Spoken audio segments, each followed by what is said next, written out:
Kamu memang bodoh anak-anaknya.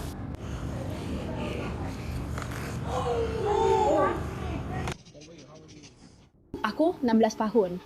Iya. Enggak, itu agak aneh untuk diucapkan. Sejak aku kembali dari Australia, aku diikuti oleh seorang pria di Bath. Dia sudah mengikuti aku selama 4 hari terakhir. Dia bahkan sempat dibawa pergi oleh polisi beberapa hari yang lalu saat dia berlari mendekatiku dan menakut-nakutiku. Semakin banyak pelaku pelecehan yang tertangkap kamera. Dan ya, kamu pasti sudah tahu afiliasi agama mereka, dan kamu juga sudah tahu kelompok yang terkait dengan mereka. Ini bukan lagi fenomena yang terjadi sekali saja. Ini adalah sesuatu yang terus berulang. Ini hanyalah salah satu contohnya. Tentu saja, orang Pakistan. Hati ingin memetik daun sirih, ingin meraih bulan. Dunia pun terbakar, tetap saja tidak takut, tidak takut. Jadi, pria ini oke. Sebuah video yang beredar di media sosial Yunani menunjukkan seorang pria asal Pakistan merekam wanita-wanita muda yang mengenakan pakaian renang di sebuah pantai di Yunani dengan ponsel miliknya. Dalam video tersebut, terlihat seorang pria asal Pakistan memegang ponselnya sambil merekam wanita-wanita yang sedang berjalan, berdiri, atau berenang di pantai. Di belakangnya, terlihat para perenang lain, perahu, dan hotel-hotel. Rekaman tersebut diberi latar musik, sehingga menimbulkan kesan bahwa pria asal Pakistan itu tidak merasa terganggu saat memperlihatkan perilaku menjijikannya. Pengguna media sosial telah menunjukkan bahwa kasus serupa di mana wanita diam-diam direkam di tempat umum oleh orang Pakistan pernah terjadi sebelumnya. Mereka menekankan perlunya intervensi segera dari polisi Yunani. Jadi bayangkan, kamu adalah seorang gadis muda, kamu sedang di pantai, dan pria ini sekarang memiliki rekamanmu, yang akan tersimpan selamanya di ponselnya, untuk dia lakukan apapun sesuka hatinya. Dan kamu pasti sudah tahu. Kamu pasti sudah tahu apa yang sedang terjadi. Tapi seperti yang saya katakan di awal video ini bukan fenomena yang terjadi sekali saja.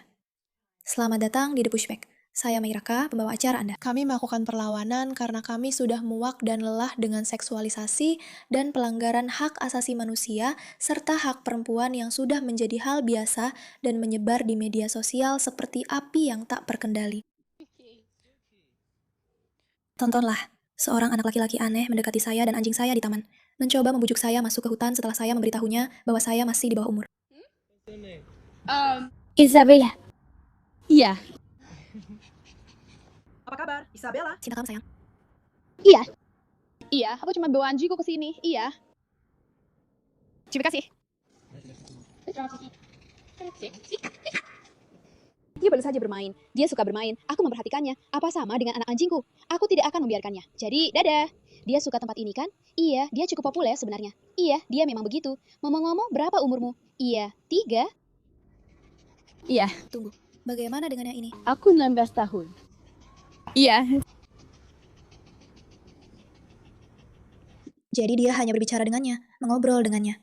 Tidak ada apa-apa, bukan masalah besar. Tapi kamu bisa lihat dia agak tidak nyaman dan mencoba menghentikan percakapan itu. Dan sekarang dia tahu kalau dia berumur 16 tahun, dia masih di bawah umur. Kerja bagus, Suki. Kamu 6 tahun. Kerja bagus, Litan. Oke, tidak apa-apa. Terima kasih. Sampai jumpa. Selesai. Menurutku itu cukup keren tadi. Aku akan melakukannya. Apa? Tidak. Itu agak aneh untuk diucapkan. Suki, ayo pergi. Terima kasih. Ayo, pergi. Kerja bagus. Kalian semua melewatkan itu. Dia mengajaknya masuk ke hutan. Dia sadar kalau dia baru 16 tahun. Main sama anjingnya, bersikap ramah. Lalu dia bilang, ayo ikut aku. Setidaknya gadis ini punya semacam radar kalau ini agak aneh. Ya ampun. Beberapa hari yang lalu, sesuatu yang sangat menakutkan terjadi padaku. Dan aku tidak mengatakan ini cuma supaya terdengar dramatis. Demi Tuhan, aku benar-benar berpikir aku akan diperkosa, ditusuk, atau dibunuh. Aku sudah membagikan apa yang terjadi di Instagramku. Tapi setelah kupikir-pikir, aku ingin video ini lebih dari sekadar cerita tentang apa yang terjadi. Karena aku sangat merasa bahwa memang ada sesuatu yang benar-benar harus diubah. Sistem kepolisian dan peradilan di Inggris itu kacau. Pihak berwenang harus berbuat lebih banyak, dan orang-orang harus lebih sering membicarakan hal ini untuk meningkatkan kesadaran. Ini memang benar ngomong. Kalau kamu melihat video-video seperti ini, seringkali kamu hanya melihat orang-orang menonton saja di pinggir tanpa berbuat apa-apa. Aku tidak tahu dengan kamu. Tapi kalau aku melihat seorang gadis muda diikuti oleh seorang pria, aku pasti akan turun tangan. Dan aku tidak mengerti kenapa kebanyakan orang tidak melakukannya. Supaya kita bisa mencegah hal-hal seperti ini terjadi. Sejak aku kembali dari Australia, aku pernah diikuti oleh seorang pria di Bath. Ia sudah mengikuti aku selama 4 hari terakhir. Ia bahkan sempat dibawa pergi oleh polisi beberapa hari yang lalu saat dia berlari mendekatiku dan menakut-nakuti aku. Lalu 2 hari yang lalu, aku sedang duduk di luar di sebuah kedai kopi dan dia melihatku, dia datang, dia duduk di meja seberangku, menatapku. Lalu dia datang dan mengambil minumanku, mulai meminumnya, membawa minumanku pergi dan membuat ancaman intimidasi seksual.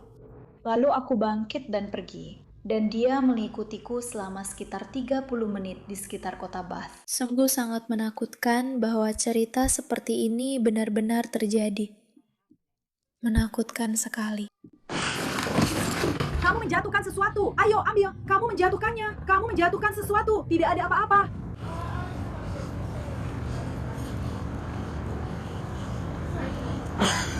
Untuk meminta maaf. Saya minta maaf kepada kamu atas apa yang telah saya lakukan. Saya minta maaf kepada kalian semua atas apa yang telah saya lakukan. Saya minta maaf atas apa yang telah saya lakukan. Aku ingin bertanya padamu tentang tanah liat. Tanah liat ya, cetakan tanah liat. Kamu memang mengatakannya. Oh! Kenapa aku menunjukkan video ini? Ya, karena menurutku ini penting. Kita membicarakan hal ini seolah-olah ini hanya masalah laki-laki, masalah predator laki-laki. Padahal sebenarnya ini adalah masalah masyarakat. Mereka berpikir bahwa mereka bisa begitu saja mendatangi orang-orang dari kelompok lain, warna kulit lain, kepribadian lain, agama lain, dan mereka bisa menyerang mereka. Cetakan tanah liat. Dan merekamnya. Cetakan tanah liat, cetakan tanah liat, cetakan tanah liat. Lihat aku. Tatap mataku dan hajar dia. Aku jadi bersemangat. Itu. Lihat gadis kulit putih ini. Dan dia tidak yakin harus berbuat apa. Dan yang satu ini sedang merekam. Ini. Ini adalah hal yang paling menjijikkan bagiku dari semua ini. Terkadang, hal-hal kecil yang paling membuatmu marah. Ini terjadi di sebuah kereta di Italia. Assalamualaikum.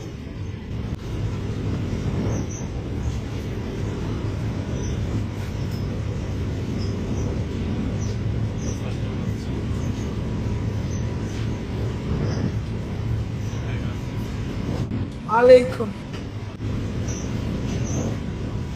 Ya, kondektur sepertinya secara misterius lupa memeriksa beberapa tiket di sana. Bentuk lain dari privilege kulit putih yang bisa kita nikmati bersama. Responden mencatat hal serupa terjadi di seluruh Eropa, di Prancis, di Finlandia, di Jerman. Apakah kamu pernah melihat hal seperti ini di tempat tinggalmu? Beritahu saya di kolom komentar. Bahkan di negara bagian Thuringia di Jerman, para kondektur kereta diberitahu untuk tidak memeriksa tiket kereta para migran demi menjaga ketenangan. Ya ampun, ya Tuhan. Dan kamu pasti bertanya, bagaimana ini bisa terus terjadi?